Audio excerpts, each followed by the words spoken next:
You embarrass me. I'm disgusted by you, my daughter-in-law said at my grandson's graduation dinner. I just smiled. I was waiting for this. I waved to a waiter, and a video started playing on the TV. I made the shrew faint when I'm glad to have you here. Follow my story until the end and comment the city you're watching from, so I can see how far my story has reached. I've been married twice, buried one husband, and raised 3 children. At 67, I thought I'd seen every shade of human cruelty. I was wrong. The Riverside Country Club dining room buzzed with the kind of restrained excitement that only graduation dinners can bring. Crystal glasses clinked softly against fine china, and the low murmur of congratulatory conversations filled the elegant space. My grandson Elliot, cap and gown exchanged for a sharp navy suit, sat at the head of our table, beaming with the confidence of a young man who just conquered the world. Harvard Law School, full scholarship. The pride swelling in my chest felt almost too big for my ribs to contain. Grandma Thelma, did you see Professor Morrison's face when I gave my speech? Elliot leaned toward me, his eyes bright with excitement. I think I actually made him tear up. I reached over and squeezed his hand, feeling the calluses he'd earned from working construction summers to help pay his way. You've always had a gift with words, sweetheart. Your grandfather would have been so proud. That's when the temperature in the room seemed to drop. Oh, please. The voice cut through our moment like a blade through silk. Let's not pretend this is some fairy tale success story. All heads turned toward Esme, my daughter-in-law, who sat rigid in her chair with that particular smile she reserved for moments when she planned to draw blood. Her perfectly manicured fingers gripped her wine glass so tightly I worried it might shatter. Esme, my son David warned quietly, but she was already past the point of restraint. She stood slowly, deliberately, her designer dress catching the chandelier light as she turned to face me. The conversations at nearby tables began to fade as people sensed the shift in our little corner of the room. You want to know what I really think about this whole charade? Her voice carried just enough to reach the adjacent tables where familiar faces from our social circle turned with barely concealed curiosity. This woman, she pointed directly at me, has been playing the devoted grandmother act for years, but the truth is she's nothing but an embarrassment. My stomach dropped, but I kept my face carefully neutral. I'd learned long ago not to give Esme the satisfaction of seeing me flinch. Mom, stop. David's voice held a note of desperation I'd heard too many times before. But Esme was just getting started. She took a step closer to my chair, her voice rising with each word. You want to know what your precious grandmother really is, Elliot? She's a fraud. A pathetic old woman who can't even dress appropriately for her own grandson's graduation dinner. I glanced down at my navy dress. Conservative, well-tailored, appropriate for the occasion, but I knew this wasn't really about my clothes. You embarrass me, Esme continued, her voice now carrying to half the dining room. Every single time we're in public together, I have to pretend that you're not a complete social disaster. You say the wrong things. You dress like you shop at thrift stores. And you have no idea how to conduct yourself around people who matter. The silence that followed was deafening. I could feel the weight of dozens of eyes on our table. I could practically hear the whispered conversations that would dominate the country club for weeks to come. Elliot's face had gone pale. Esme, that's enough. No, it's not enough. She turned back to me, and for a moment I saw something in her eyes that went beyond mere dislike. It was contempt, pure and simple. I have carried the embarrassment of being associated with you for 15 years. 15 years of making excuses, of trying to minimize the damage you caused just by existing in our lives. She leaned down closer to me, her voice dropping to a whisper that somehow felt more violent than her shouting. You disgust me, Thelma. I look at you, and I feel sick to my stomach that you're supposed to be family. The words hit me like physical blows, but something strange happened in that moment. Instead of the shame and hurt I might have expected to feel, a calm settled over me. A peaceful, almost pleasant calm. I smiled. It wasn't a big smile. Nothing dramatic or obvious. Just a small, satisfied curve of my lips that seemed to confuse Esme more than any tears or protests might have. I reached into my purse with steady hands and pulled out my phone. With deliberate movements, I caught the eye of Marcus, our usual waiter, and gave him a subtle nod. "What are you doing?" Esme demanded, some of her confidence wavering as she noticed my composure. I didn't answer. Instead, I watched as Marcus moved to the small control panel near the bar where the restaurant's ambient music system was managed. The soft jazz that had been playing faded out, replaced by the distinctive sound of a video beginning to play. The large flat-screen television mounted on the far wall, usually displaying the club's weekly events calendar, flickered to life with a different image entirely. Esme turned toward the screen, and I watched the color drain from her face like water flowing down a drain. "No," she whispered. But yes, there she was, crystal clear in high definition, sitting in what was clearly a lawyer's office. The timestamp showed a date from just 6 months ago. "So, you want to completely sever all ties?" The lawyer's voice came through the restaurant sound system with perfect clarity. "Completely," Esme replied on screen. "I don't want her to have any legal claim to contact or visitation. As far as I'm concerned, I never had a daughter." The blood left Esme's face so quickly, I thought she might faint right there. She stumbled backward, gripping the edge of the table for support. "What is this?" David's voice was barely above a whisper. On screen, the conversation continued. "And you understand that this means she'll have no support system, no family connection at all?" "Good," Esme's recorded voice replied coldly. "Maybe that will finally teach her that actions have consequences." That's when Esme's knees gave out entirely.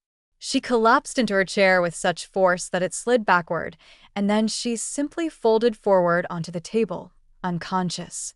The dining room erupted in whispers and gasps, but I remained perfectly still, watching the video continue to play, watching my daughter-in-law's deepest secret broadcast to everyone who mattered in her carefully constructed social world. I had been waiting for this moment for exactly 4 months, 2 weeks, and 3 days. Ever since the private investigator I'd hired delivered that recording to my kitchen table along with a manila folder full of other materials that had made my hands shake with rage. Tonight, finally, everyone would know what Esme really was. For months earlier, I was arranging flowers in my kitchen when the doorbell rang. I wasn't expecting anyone, but at my age, unexpected visitors usually meant either someone selling something I didn't need or a neighbor with gossip I probably didn't want to hear. The man at my door looked nothing like what I'd expected a private investigator would look like. Raymond Torres was in his 50s, wearing a simple gray suit that had seen better days, carrying a worn leather briefcase that suggested he'd been in this business for a long time. His handshake was firm but gentle, and his eyes held the kind of weariness that comes from seeing too much of humanity's darker side. "Mrs. Caldwell," his voice was careful, professional. "I believe you're expecting me." I had hired him 3 weeks earlier after a conversation with my neighbor Dorothy that had planted a seed of suspicion I couldn't shake. She'd mentioned seeing Esme at a law office downtown, which seemed odd since Esme had never mentioned any legal matters to the family. Dorothy's cousin worked as a receptionist there. She'd said, "Family law practice. Please come in." I led him to my kitchen table, the same table where I'd made the call to hire him, my hands trembling as I dialed the number I'd found online. Raymond set his briefcase on the table and opened it with practiced efficiency. "I have to tell you, Mrs. Caldwell, what I found was more extensive than what you originally asked me to investigate." My stomach tightened. I'd asked him to look into why Esme might be visiting a lawyer. I hadn't prepared myself for extensive. "Before I show you anything," he continued, pulling out a thick manila folder, "I need you to understand that once you see this, you can't unsee it. Sometimes ignorance really is bliss." I looked at the folder, then back at his weathered face. "Mr. Torres, I've been married twice, buried one husband, and survived raising 3 children largely on my own. I've learned that the truth, no matter how ugly, is always better than living with a beautiful lie." He nodded slowly and opened the folder. The first document was a legal petition dated 18 months earlier. As I read the header, my vision actually blurred for a moment. Petition for termination of parental rights, voluntary surrender. She has another daughter, Raymond said quietly. Madison Phillips. She's 23 now. My hands started shaking before I'd finished reading the first paragraph. Esme had voluntarily terminated her parental rights to a daughter from a previous relationship, not because she was young and unprepared, not because of financial hardship. The petition clearly stated she was terminating her rights because she was moving forward with a new family unit and wished to avoid complications. There's more, Raymond said, and I wasn't sure I could handle more. The next document was a report from a social worker. Madison had been 15 when Esme abandoned her, left in the care of an elderly grandmother who died just 2 years later. The girl had aged out of the foster system with no family support, no college fund, no safety net of any kind. Where is she now? My voice came out as barely a whisper. Working 2 jobs in downtown Portland, trying to finish community college. She's been completely on her own since she was 17. I stared at the photo Raymond handed me. Madison had Elliot's eyes, the same warm brown that came from my son David's side of the family. She had Esme's delicate bone structure, but there was something in her expression that was entirely her own. A weariness, a strength that spoke of someone who'd learned too young that the world could be a cold and unforgiving place. She doesn't know about your family, Raymond continued. As far as Madison is concerned, her mother disappeared from her life and never looked back. She has no idea that Esme remarried and had the life that Madison never got to have. The room felt like it was spinning. I gripped the edge of the table, trying to process what I was learning. How did you find all this? Public records mostly. Court documents are accessible if you know where to look. I also spoke to some people who knew them before Esme left Portland. He paused, seeming to weigh his words. Mrs. Caldwell, there's something else you need to know about why she left. I wasn't sure I could take another revelation, but I nodded for him to continue. Madison was getting too old, too independent, starting to ask questions about her father, wanting to know more about her mother's past. According to her former neighbors, Esme seemed to view Madison as a liability rather than a daughter, someone who might interfere with her plans to start fresh. The words hit me like physical blows. I thought about Elliot, about how much love and pride Esme showed him in public. Had that all been performance? Was she capable of loving any child? Or was Elliot just young enough still to be useful to her image? There's video, Raymond said quietly. Video? I was able to obtain footage from the law office security cameras. Your daughter-in-law was very explicit about her intentions and her feelings toward Madison during her meeting with the attorney. That's when he handed me the USB drive that would change everything. I watched it that night alone in my living room with the curtains drawn and the door locked. Watching Esme sit in that lawyer's office and speak about her own daughter with such cold detachment made me physically ill. She talked about Madison like she was disposing of an unwanted piece of furniture, but it was more than just the abandonment that horrified me. It was the calculation behind it. Esme had researched the legal process thoroughly. She'd made sure there would be no way for Madison to contact her in the future, no way for her past to interfere with her new life with David and Elliot. She had erased her own daughter with the same casual efficiency that someone might delete old files from a computer. That night, I couldn't sleep. I kept thinking about Madison working 2 jobs, putting herself through school with no family support.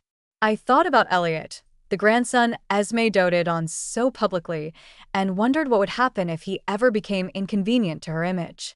But mostly, I thought about my son, David, who had no idea he'd married a woman capable of abandoning her own child. I knew I had to do something. But what? How do you tell your son that his wife is not who she pretends to be? How do you explain that the woman he loves discarded her own daughter like trash? More importantly, how do you make sure it never happens again?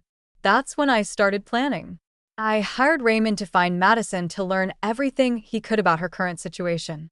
I discovered she was struggling but determined, working as a night shift security guard and a weekend barista to pay for her classes. She lived in a studio apartment that cost most of her income, but she was making it work through sheer force of will. I also had Raymond continue monitoring Esme's activities. I wanted to know if there were other secrets, other victims of her particular brand of cold calculation. What he found was a pattern that made my blood run cold. Esme had done this before, not abandoned children. Madison was her only child before David, but she had systematically isolated herself from anyone who knew her past, anyone who might contradict the image she wanted to project.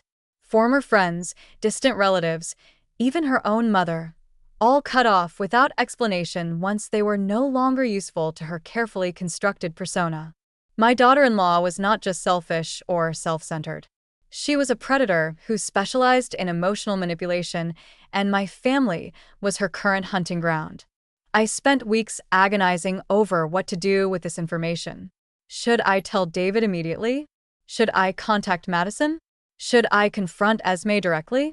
But then I remembered something my first husband used to say: the best way to catch a liar is to let them keep talking. So I waited, I watched, I documented, and I started planning for the day when Esme would finally reveal her true nature to everyone who mattered. I didn't have to wait long. The video continued playing as Esme lay unconscious, her head resting on the white tablecloth like she'd simply decided to take a nap in the middle of her own destruction. The restaurant staff had moved quickly to clear the nearby tables, but not quickly enough to prevent half the country club from witnessing my daughter-in-law's most carefully guarded secret. On screen, Esme's voice continued with that same cold detachment I'd heard when Raymond first played this recording for me. I don't want her to be able to find me ever. As far as the world is concerned, Madison Phillips is not my daughter. David sat frozen in his chair, staring at the screen like he was watching a foreign film without subtitles. His face had gone through several color changes in the past few minutes, from confusion to shock to something approaching horror. Dad. Elliot's voice was small, uncertain. Who is Madison Phillips? Before David could answer, Esme's eyes fluttered open. She lifted her head slowly, mascara smudged beneath her eyes, looking around the dining room like she couldn't quite remember where she was. Then her gaze landed on the television screen, and reality crashed back into her face like a physical blow. "Turn it off," she whispered, then louder, more frantic. "Turn it off." She struggled to her feet, swaying slightly, and lunged toward the television controls. But Marcus, our waiter, stepped smoothly between her and the screen. He looked to me, and I gave him the slightest shake of my head. "Please." Esme turned to face our table, her perfectly styled hair now disheveled, her designer dress wrinkled from her collapse. "This is all. This is out of context. You don't understand. Then explain it to us." My voice was calm, steady, the voice of someone who'd had months to prepare for this moment. "Who is Madison Phillips?" "Esme." Oh. The question hung in the air like smoke around us. I could feel the weight of dozens of conversations that had stopped mid-sentence. The electricity of social drama that would be dissected in living rooms across the city for months to come. "She's..." Esme's voice cracked. She looked desperately at David, searching his face for some sign that he might still be on her side. "She's my daughter from before I met your father." "Your daughter?" David's voice was flat, emotionless. "You have a daughter?" "Had." Esme corrected quickly. "I had a daughter. It was a long time ago, before you and I got together. It was complicated, David. You don't understand what my life was like then." On screen, the lawyer's voice continued the conversation we were all hearing for the first time. "And you're certain you want to include the clause preventing any future contact? This is quite permanent, Miss Phillips." "Completely certain," Esme's recorded voice replied. "I want a clean slate. No complications from my past." Elliot pushed his chair back from the table. "How old was she when you did this?" Esme's eyes darted between her son and her husband. "She was 15, but you have to understand." "15? The word exploded from David like he'd been punched in the stomach. "You abandoned a 15-year-old? "I didn't abandon her." Esme's voice rose defensively. "She had her grandmother. She had a support system. I couldn't handle being a mother at that point in my life." I watched this exchange with the detached fascination of someone observing a carefully planned experiment. For months, I'd wondered how Esme would explain herself when confronted with the truth. I'd imagined various scenarios, different excuses she might use. I hadn't expected her to be quite this clumsy about it.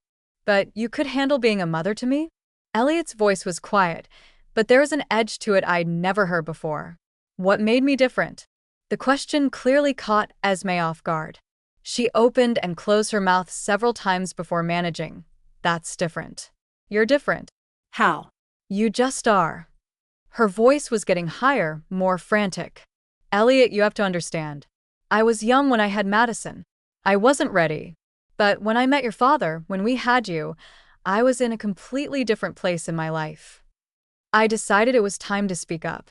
Actually, Esme, according to the court documents, you were 28 when you signed away your rights to Madison. Hardly a child yourself.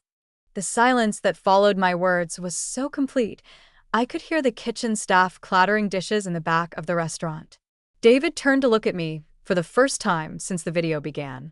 You knew about this? I found out 4 months ago. I met his gaze steadily. I hired a private investigator after I saw Esme coming out of a law office downtown. I wanted to know what she was hiding. You had me investigated? Esme's voice pitched higher. You violated my privacy. You had no right. I had every right. My voice cut through her protests like a blade. You married my son. You became part of my family, and something about you never felt right. The video on screen was reaching its conclusion, but the lawyer's final question hung in the air like a judgment. And what should we do if Madison Phillips ever tries to contact you in the future? Esme's recorded voice was crystal clear in her response. Tell her I'm dead. The gasp that went up from the nearby tables was audible. Even some of the restaurant staff stopped what they were doing to stare at our table. Elliot's face had gone completely pale. You wanted her to think you were dead? It was kinder that way, Esme said desperately. Don't you see? It was better for her to have a clean break, to be able to move on without wondering why I left. This way, she could grieve and heal instead of spending her life hoping I'd come back. That's the most selfish thing I've ever heard, David said quietly. Selfish. Esme whirled on him. I was trying to protect her. I was trying to do what was best for everyone. No, I said, my voice cutting through her hysteria with quiet authority. You were trying to protect yourself. You wanted to start fresh with David and Elliot, and Madison was an inconvenience. That's not true. Then where is she now, Esme? I pulled out my phone and showed her the screen where I'd pulled up a recent photo Raymond had taken of Madison leaving her night job. Where is this daughter you were supposedly protecting? Esme stared at the photo, and for a moment, something that might have been genuine emotion flickered across her face. Madison looked tired in the picture, wearing a security guard uniform, walking to her car in an empty parking lot at 3 o'clock in the morning. Esme's voice faltered. She's working 2 jobs to put herself through community college, I continued. She lives in a studio apartment that costs 3/4 of her income. She has no family, no support system, no safety net of any kind because her mother decided she was an inconvenience. The room was so quiet I could hear my own heartbeat. On the screen, the video had finally ended, replaced by the country club's usual events calendar, as if nothing had happened. David stood up slowly, his movements careful and deliberate, like someone who wasn't sure his legs would support him. I need to leave. David, wait. Esme reached for his arm, but he stepped away from her touch. Don't, he said quietly. Just don't. He turned to Elliot. Son, are you coming with me? Elliot looked between his parents, confusion and hurt warring across his young face. Finally, he nodded and stood up. This isn't over, Esme said, her voice taking on a hard edge as she watched her family preparing to leave her sitting alone. You think you've won something here, Thelma? You think destroying my marriage makes you the hero? I gathered my purse and stood to follow my son and grandson. Before I left, I turned back to face her one last time. I didn't destroy your marriage, Esme. I just made sure your husband knew who he was really married to. As we walked through the dining room toward the exit, I could feel dozens of eyes following our progress. Tomorrow, this story would spread through every social circle that mattered to Esme. Her carefully constructed image as the perfect wife and mother would be replaced by the truth about who she really was. But as satisfying as that thought was, I knew this was just the beginning. Esme wasn't the type to accept defeat gracefully, and she still had weapons she hadn't used yet. The real battle was just starting. The first shot in Esme's counterattack came exactly 48 hours after the restaurant incident, delivered in the form of a heartbroken phone call from my youngest daughter, Sarah, who lived 3 states away. "Mom, what's going on?" Sarah's voice was tight with concern. "Esme called me this morning crying. She said you've been trying to destroy her marriage for months." I was in my garden deadheading roses in the early morning quiet when my phone rang. The peace of the morning shattered with my daughter's words, and I sat down heavily on my garden bench. She said, "What?" "She told me you hired someone to spy on her, that you ambushed her at Elliot's graduation dinner with some kind of setup." Mom, she was sobbing. "She said you're trying to turn the whole family against her because you've never accepted her." The careful way Sarah spoke told me everything I needed to know. Esme had gotten to her first, had painted herself as the victim and me as the villain. I could practically hear the script my daughter-in-law had used, probably the same one she was spreading to anyone who would listen. "Sarah, there's more to this story than what Esme told you. I know you two have never gotten along perfectly, but—" "Mom, she said you violated her privacy. She said you had her followed." There was a pause, and when Sarah spoke again, her voice was smaller. "Did you really do that?" I closed my eyes, feeling the weight of having to defend actions that shouldn't need defending. "Yes, I did, but not for the reasons she told you." "Then why? How do you explain to your daughter that her brother's wife is a predator? How do you tell her that the woman who's been part of family gatherings for 15 years casually abandoned her own child? She has another daughter, Sarah. A daughter she abandoned when the girl was 15 years old." Silence on the other end of the line. Then, quietly, "What?" "Her name is Madison. She's 23 now, working 2 jobs to put herself through community college with no family support. Because Esme legally severed all ties with her, she made sure Madison could never contact her again." Another long pause. "Are you sure?" "I have court documents, video recordings, everything." But even as I said it, I could hear the doubt creeping into Sarah's voice. "Mom, that seems extreme, even for someone you don't like. Are you sure you're not misunderstanding something?" And there it was. The seed Esme had planted was already taking root. My own daughter was questioning my judgment, my motives, my version of events. This was how Esme operated. I'd learned that much from Raymond's investigation. She didn't just abandon people. She systematically destroyed their credibility first, making sure that when the truth came out, it would be dismissed as the vindictive lies of someone with an agenda. After I hung up with Sarah, I sat in my garden for a long time, watching the sun climb higher in the sky and thinking about warfare. Most people think battles are won with dramatic gestures, big moments of triumph. But Esme understood something more sophisticated. She knew that the most effective way to win a war was to make your enemy defeat themselves. By the time my neighbor Dorothy came by for our usual afternoon tea, I'd received similar calls from 2 cousins, David's sister Michelle, and even Elliot's girlfriend Jennifer. All of them had heard some version of the same story. Poor Esme, victimized by a bitter mother-in-law who couldn't accept that her son had found happiness. "I don't want to take sides," Dorothy said carefully as she settled into my kitchen chair with her cup of Earl Grey. "But people are talking, Thelma, and some of what they're saying, well, it doesn't make you look very good." "What exactly are they saying?" Dorothy shifted uncomfortably. "That you've been jealous of Esme from the beginning. That you resented how happy she made David. How perfect their family seemed. They're saying you hired that investigator to dig up dirt on her. And when you couldn't find anything really damaging, you took things out of context to make her look bad." "Out of context?" I couldn't keep the edge out of my voice. "Dorothy, she abandoned her 15-year-old daughter. She legally erased her own child. How is that out of context?" "Well," Dorothy said slowly, "according to what I heard, the girl was troubled. Acting out? Getting into drugs? Maybe. And Esme was young and scared and thought the girl would be better off with other family members who could handle her better." I stared at my oldest friend, watching her repeat Esme's lies with the conviction of someone who wanted to believe them. "Where did you hear that version?" "Esme called me yesterday. She was so upset, Thelma. She said she'd been planning to tell David about Madison when the time was right, but you forced her hand by making it public." She said the whole situation was more complicated than it looked. Of course, Esme had called Dorothy. She was working her way through my entire support system, rewriting history conversation by conversation. Did she mention that Madison has been completely on her own since she was 17? That she aged out of foster care with no family support? Dorothy frowned. She said the girl chose to cut contact with the family, that Madison was angry about the custody arrangement and refused to maintain relationships. Lies wrapped in just enough plausible detail to sound credible. Esme had clearly spent the last 2 days crafting a narrative that transformed her from predator to victim, from abandoner to abandoned. The really masterful part was how she'd positioned my investigation as the real betrayal.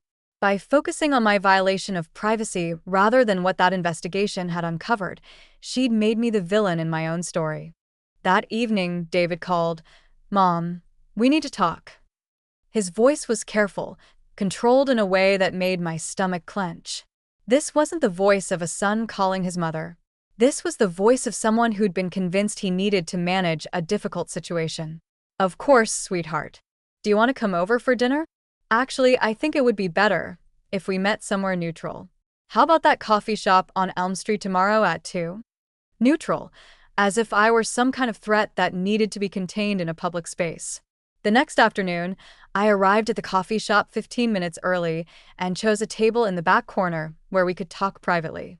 David walked in exactly at 2, and the way he moved, purposeful, resigned, told me this wasn't going to be the conversation I'd hoped for. He sat down across from me without ordering anything. His hands folded on the table like he was preparing to deliver bad news. "Mom, I've been doing a lot of thinking since graduation night. I imagine you have. The thing is, what you did, having Esme investigated, ambushing her in public like that. It wasn't right. No matter what you found out, that wasn't the way to handle it." I felt something cold settle in my chest. And what would have been the right way? "David, you should have come to me privately. We could have talked about it as a family, worked through whatever issues you had with my wife." "Issues I had," I repeated carefully. "David, this isn't about me not liking Esme. This is about her abandoning her own child." According to Esme, the situation with Madison was more complicated than what you saw in that video. She said she was trying to do what was best for a troubled teenager and that you deliberately took her words out of context to make her look as bad as possible. There it was, the rewritten history delivered by my own son with the earnest conviction of someone who desperately wanted to believe it. Did she also tell you that Madison has been working 2 jobs to survive? That she has no family support system at all? David's jaw tightened. She told me that Madison chose to cut off contact with the family, that she was angry about the custody situation and refused to accept help. "And you believe that?" "I believe my wife," he said firmly. "And frankly, Mom, the fact that you went to such lengths to dig up her past makes me question your motives." I stared at my son, seeing Esme's handiwork written across his face like graffiti. She'd taken his natural loyalty and twisted it into a weapon against me. My motives? I kept my voice level, but inside I was screaming. "David, I was trying to protect this family." From what? From a woman who made some difficult decisions as a young mother? From someone who is trying to start fresh and build a better life? From someone who is capable of abandoning her own child when that child becomes inconvenient? You don't know. That's what happened. I know exactly what happened. I have the documentation. Documentation that you obtained by violating her privacy and trust. David leaned forward, his voice taking on an edge I'd rarely heard directed at me. "Mom, I need you to understand something. Esme is my wife. She's the mother of my son, and what you did to her was cruel and vindictive." The words hit me like physical blows. My own son, the child I'd raised and sacrificed for, was defending the woman who'd erased her own daughter from existence. "So, what happens now?" I asked quietly. "Now we all try to move forward. Esme has agreed to consider family counseling to work through the issues that led to this situation. But she needs to know that she's safe from future attacks." "Attacks?" "She's afraid of you, Mom. She's afraid of what else you might try to do to hurt her." I almost laughed at the absurdity of it. Esme, afraid of me. The woman who'd systematically destroyed a teenage girl's life was afraid of a 67-year-old grandmother who'd simply exposed the truth. "And what about Madison?" I asked. David's expression softened slightly. "If what you say about her situation is true, then maybe we can find a way to help her. But that's something Esme and I need to decide together as a family." As a family. The phrase stung because it made clear exactly where I stood in this new dynamic. I was no longer part of the inner circle. I was now an outsider whose opinion might be consulted, but whose judgment was no longer trusted. As David left that coffee shop, I realized that Esme had won the first round of this war more decisively than I'd imagined possible. She hadn't just survived my revelation. She'd used it to isolate me from my own family. But what she didn't understand was that I'd been fighting battles longer than she'd been alive, and I wasn't nearly finished yet. 2 weeks after my devastating coffee shop conversation with David, I was in my kitchen making dinner for one when the doorbell rang. It was nearly 7 o'clock in the evening, and I wasn't expecting anyone. Since the graduation dinner incident, my social calendar had become notably lighter as people in my circle tried to navigate the awkward waters of choosing sides in a family drama they didn't fully understand. When I opened the door, I found myself face to face with a young woman who took my breath away. She had David's eyes and Esme's delicate bone structure, but there was something in her expression that was entirely her own, a quiet strength mixed with nervous determination. "Mrs. Caldwell, my name is Madison Phillips. I think we need to talk." My legs nearly gave out. After months of investigating her life from a distance, seeing her standing on my doorstep felt surreal, like a character from a book had stepped into reality. "Madison." I gripped the door frame to steady myself. "How did you find me?" It wasn't easy. She shifted a worn backpack on her shoulder.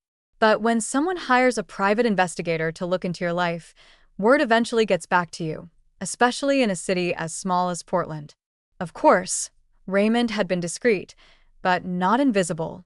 In my focus on gathering information about Madison, I hadn't considered that she might become aware of the investigation. "I know this is strange," she continued, "but I drove down from Portland because I had to understand why someone was asking questions about me and what I learned." She paused, her voice catching slightly. "What I learned changed everything I thought I knew about my life." I stepped aside to let her in, my mind racing. "Please come in. Can I get you something to eat? You must be tired from the drive." "Coffee would be great if you have it." As I busied myself with making coffee, Madison stood in my kitchen looking around with curious eyes. She was smaller than I'd expected from Raymond's photos, probably barely 5 feet 3 inches, but there was a presence about her that filled the room. "So, you're Esme's mother-in-law," she said finally. "I am, and you're her daughter." Apparently, the word came out bitter, though I spent the last 8 years believing she was dead. I nearly dropped the coffee pot. "What?" Madison sat down at my kitchen table, the same table where Raymond had first shown me the documents that exposed Esme's lies. "When I aged out of foster care, I tried to find her. I hired a chief investigator with money I'd saved for my first job. He came back and told me my mother had died in a car accident 2 years earlier." The coffee maker gurgled in the silence that followed her words. I felt like I was drowning in the enormity of what she was telling me. "He showed me a death certificate and everything," Madison continued. "He tracked down her last known address and found records of her death. I grieved for her. Mrs. Caldwell, I spent 3 years going to therapy to work through my feelings about losing a mother I'd barely known. But she wasn't dead. No, she was here playing happy family with your son and grandson while I was working night shifts to pay for community college classes." Madison's voice was steady, but I could see her hands trembling slightly around her coffee cup. "Do you know what it's like to find out that your mother not only abandoned you, but paid someone to make you believe she was dead?" The room spun slightly as the full scope of Esme's cruelty hit me. It wasn't enough for her to abandon Madison. She'd had to make sure the girl could never find her, never disrupt her new life. "How did you find out the truth?" "Your investigator was good, but not perfect. When he started asking questions in Portland, it got back to the woman who used to clean my grandmother's house. She remembered me, remembered my situation. She also remembered that my mother had paid her to spread the story about the car accident if anyone ever came looking. I sat down heavily across from Madison, feeling physically sick. She paid someone to fake her own death. A few hundred to make sure her past stayed buried. Madison's laugh was hollow. Cheaper than child support, I guess. Madison, I'm so sorry. I had no idea she'd gone that far. It's not your fault. Madison studied my face carefully. But I need to understand why you were investigating me. What does my mother's abandoned daughter have to do with your family?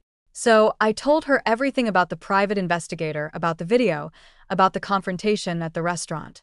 I told her about David's refusal to believe the truth, about how Esme had managed to paint herself as the victim in her own story. When I finished, Madison sat quietly for a long time, processing what I'd shared. She has a son, she said finally. My half-brother, Elliot, he's 22, just graduated from Harvard Law School, and he doesn't know about me. He does now. He was there when the video played. Madison nodded slowly. What did he say? He was shocked, confused. But Esme has been working very hard to control the narrative since then. She's convinced most of the family that the situation was more complicated than it appeared. Complicated how? I hesitated, not wanting to repeat Esme's lies. But Madison needed to know what she was up against. She's telling people you were troubled, that you had substance abuse issues and were acting out. She's saying she made the difficult decision to let you be raised by family members who could better handle your problems. Madison's coffee cup hit the table with enough force to slosh liquid over the rim. Substance abuse, acting out? Her voice rose with indignation. Mrs. Caldwell, I was 15 years old, and my mother disappeared from my life without explanation. My grandmother was 78 and had arthritis so bad she could barely take care of herself. I was getting A's in school and working a part-time job to help pay for groceries. I know. I've seen your school records. Then you know she's lying. I do. But unfortunately, my family seems more inclined to believe her version. Madison stood up and walked to my kitchen window, staring out at the garden where I'd been working when Sarah called to tell me about Esme's damage control campaign. I want to meet them, she said finally. Who? My half-brother. Your son. I want them to hear the truth from me directly. My stomach clenched with worry. Madison, I don't think that's a good idea. Esme has had weeks to prepare them for something like this. She'll have an explanation ready. Then I guess we'll see how convincing her explanations are when I'm standing right there to contradict them. There was something in Madison's voice that reminded me of myself at her age, a quiet determination that wouldn't be swayed by other people's comfort or convenience. What do you want from this? I asked gently. What are you hoping to accomplish? Madison turned back to face me, and I saw tears gathering in her eyes for the first time since she'd arrived. I want my half-brother to know that I exist. I want him to know that our mother is capable of erasing her own children when they become inconvenient, and I want to make sure it never happens to him. The weight of her words settled over the kitchen like dust after an explosion. Madison wasn't here for revenge or money, or even necessarily for reconciliation. She was here to protect a brother she'd never met from a mother who'd already proven she was capable of the unthinkable. There's a family barbecue this Saturday, I said slowly. At David and Esme's house. It's supposed to be a healing gathering to bring everyone together after the restaurant incident. Will you take me? I thought about David's anger, about Esme's carefully constructed victim narrative, about the way my own family had turned against me in the space of a few weeks. Yes, I said, I'll take you. Because sometimes the only way to fight a lie is to drag the truth into the same room and let them battle it out face to face. The next Saturday arrived gray and drizzly, the kind of Pacific Northwest weather that makes everything feel heavy and uncertain. Madison had driven down from Portland again, this time with a small suitcase, prepared to stay through the weekend if necessary. We sat in my car outside David's house for several minutes, watching through the windows as my family moved around inside, preparing for their healing gathering. Are you ready for this? I asked Madison. She smoothed down her simple blue dress, the kind of outfit someone wears when they want to look respectable but can't afford anything fancy. No, but I don't think I'll ever be ready, so we might as well get it over with. I knocked on the front door instead of using my key, a small acknowledgement that my status in this house had changed. When David opened the door, his face went through a series of expressions: surprise, confusion, and finally a carefully controlled neutrality. "Mom, I wasn't sure you were coming. I brought someone I'd like you to meet," I said, stepping aside, so he could see Madison clearly. David's eyes widened as he took in her familiar features. Even someone determined to disbelieve the truth couldn't miss the family resemblance. "This is Madison Phillips," I said clearly. "Your stepdaughter." For a moment, David just stood there, mouth slightly open, staring at the young woman on his doorstep, who shared his son's eyes and his wife's bone structure. "Hello," Madison said simply. "I've been looking forward to meeting you." From somewhere behind David, I heard a glass shatter against the kitchen floor, followed by Esme's voice calling out in false cheerfulness. "David, who's at the door?" "I think," Madison said quietly, "it's time for a real family reunion." The moment Madison stepped into David's living room, the carefully orchestrated healing gathering transformed into something else entirely. Conversations stopped mid-sentence as relatives who'd been debating my version of events for weeks found themselves face to face with living proof of Esme's deception. Esme stood frozen in the kitchen doorway, a dish towel still in her hands from cleaning up whatever she dropped when she heard Madison's name. Her face had gone completely white, and for the first time since I'd known her, she looked genuinely scared. "Madison." Elliot's voice came from the couch where he'd been sitting with his girlfriend, Jennifer.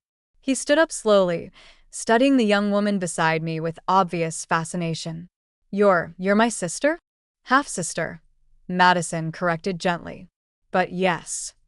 The resemblance between them was unmistakable now that they were in the same room. Both had inherited David's warm brown eyes and expressive eyebrows, though Madison's were more defined from years of careful grooming on a tight budget. "I don't understand," David said, his voice strained. "Madison, if you're really Esme's daughter, why didn't you contact us before now?" Madison's laugh was soft but bitter. "Because until 2 weeks ago, I thought my mother was dead." The silence that followed was so complete, I could hear the coffee maker gurgling in the kitchen. Around the room, family members who'd spent weeks choosing sides found themselves recalibrating everything they thought they knew. "That's not possible," Esme finally managed, her voice high and thin. "Madison, sweetheart, you know that's not true. You were angry when I remarried, and you chose to cut contact with me." "No," Madison said firmly, her voice growing stronger with each word. "I was 15 years old when you signed papers terminating your parental rights. I was 17 when I aged out of foster care with no family support. And I was 20 when I hired an investigator to find you, only to be told you died in a car accident." She pulled a folder from her backpack and handed it to David. "These are copies of all the documents, the court papers you signed, the fake death certificate someone provided to the investigator I hired, even receipts showing payments made to ensure that story would hold up if anyone came looking." David's hand shook as he opened the folder. I watched his face change as he read through the evidence of his wife's systematic deception. "You paid someone to fake your own death?" His voice was barely above a whisper. "David, you have to understand," Esme said desperately, moving toward him with her hands outstretched. "The situation was complicated. Madison was going through a difficult phase, and I thought I was getting straight A's." Madison interrupted, her voice cutting through Esme's fabrication like a knife. "I was working a part-time job to help my elderly grandmother pay for groceries. The only thing I was going through was trying to understand why my mother disappeared from my life without explanation." She turned to address the room, her voice growing more confident as she spoke. "I want everyone here to understand something. I didn't come here for money or revenge or to break up anyone's family. I came here because I discovered that my mother, who I grieved for 3 years believing she was dead, has been living a completely different life while I struggled to survive on my own." Elliot stepped closer to her, his young face serious, with the weight of understanding. "What has your life been like since she left?" Madison met his eyes steadily. "I've worked 2 jobs for the past 5 years to put myself through community college. I live in a studio apartment that costs most of my income. I've had no family support, no safety net, no one to call when things got difficult. She paused, her voice softening. But I've also learned that I'm stronger than I ever thought possible.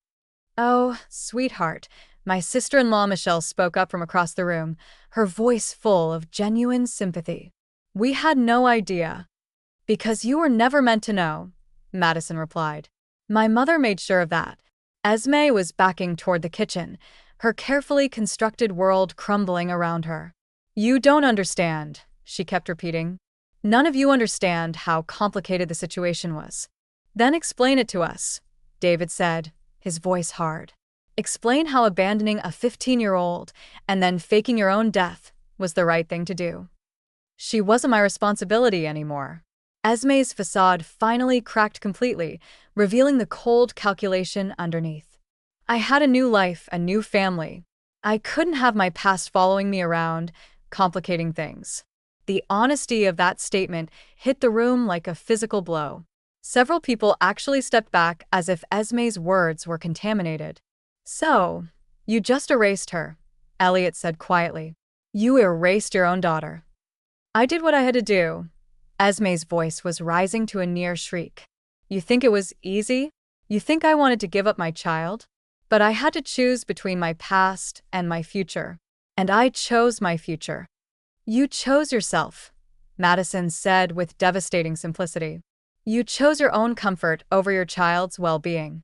David set the folder down on the coffee table and looked at his wife with an expression I'd never seen before. Not anger, not disappointment, but complete recognition of who she really was. Get out, he said quietly. David, please. Get out of my house. Get out of my life. Get away from my family. Your family? Esme's voice turned vicious. Half of everything in this house is mine. Half of your assets, half of your retirement. You can't just throw me out. Actually, David said with grim satisfaction. I can. The prenup you insisted on works both ways, Esme. If either spouse commits fraud or engages in behavior that materially misrepresents their character, the marriage can be dissolved with no financial obligations. Esme's face went pale. You wouldn't. Abandoning your child and faking your own death to hide it from your new family seems like material misrepresentation to me, David continued. I'll have my lawyer contact you about the divorce proceedings. I watched Esme look around the room, searching for even one sympathetic face. She found none. Even the relatives who'd been most willing to give her the benefit of the doubt were now staring at her with undisguised revulsion. You'll regret this, she said finally, her voice low and dangerous. All of you, you have no idea what you're throwing away. A liar and a child abandoner. Madison spoke up. I think we'll manage. After Esme left, slamming the door behind her with enough force to rattle the windows, the family spent the rest of the evening getting to know Madison. She told them about her life in Portland, about her job as a night security guard, and her dreams of becoming a social worker. She showed them pictures of the small apartment she was so proud of, the first place that had ever truly belonged to her. But what struck me most was how naturally she fit into our family dynamic. She had David's dry sense of humor and his practical approach to problems. She shared Elliot's love of books and his quiet intensity when discussing things that mattered to her. Watching my grandson and his half-sister discover their connection was like watching two pieces of a puzzle finally click into place. I can't believe I have a sister, Elliot said at one point, shaking his head in wonder. Half-sister? Madison corrected again, but she was smiling. Sister, he insisted. The half part is just biology. Sisters are about choice. 6 months later, I stood in my kitchen making Sunday dinner for a larger crowd than I'd cooked for in years. Madison had transferred to a school closer to us, and David was helping her with tuition. Elliot had convinced her to move into the guest room at his apartment, claiming he needed a study partner for the bar exam. The divorce had been finalized with surprising speed once David's lawyer presented evidence of Esme's deception. She'd disappeared from our lives as thoroughly as she'd once disappeared from Madison's, leaving behind only the memories of the damage she'd tried to inflict. But perhaps the most satisfying change was in my relationship with my family. The crisis had stripped away all the polite pretenses and careful social maneuvering that had characterized our interactions for years. We were closer now, more honest with each other, more willing to have difficult conversations. Grandma Thelma, Madison appeared in my kitchen doorway, holding a bottle of wine. David sent me to ask if you need help with anything. I smiled at the title she'd chosen for me. Not Mrs. Caldwell, not Thelma, but Grandma, a designation that acknowledged her place in our family structure while respecting the relationship she'd built with my son and grandson. I think we're almost ready, I said, checking the roast in the oven. How are you settling in at school? Better than I expected. She leaned against the counter, relaxed in a way I'd never seen during those first tense meetings. It's strange having people who care about whether I succeed or fail. I'm still getting used to it. Good strange or bad strange? Definitely good. She paused, then added quietly. Thank you for everything, for investigating, for confronting her, for bringing me into this family. I know it wasn't easy. I studied her face, seeing not just the young woman she'd become, but glimpses of the frightened 15-year-old who'd been abandoned, the determined 17-year-old who'd aged out of foster care, the hopeful 20-year-old who'd grieved for a mother who is never really dead. You did the hard part, I told her. You survived. You built a life for yourself with no help from anyone. All I did was make sure the truth came to light. All you did, Madison repeated with a smile, was save me from spending the rest of my life believing I wasn't worth loving. From the dining room, I could hear David and Elliot debating something with a passionate intensity that seemed to run in our family. The sound of their voices, now joined by Madison's laugh, filled my house with a warmth I hadn't felt in years. Esme had tried to erase Madison from existence to protect her perfect life from the inconvenience of her past choices. But in the end, her cruelty had only brought our family closer together. Madison wasn't a liability to be hidden. She was the missing piece we'd never known we needed. As we sat down to dinner that Sunday, I looked around the table at my son, my grandson, and the granddaughter I'd gained through tragedy and truth. This wasn't the family Esme had tried to build through lies and manipulation. This was better. This was real. Now, I'm curious about you who listened to my story. What would you do if you were in my place? Have you ever been through something similar? Comment below. Thank you for watching until here.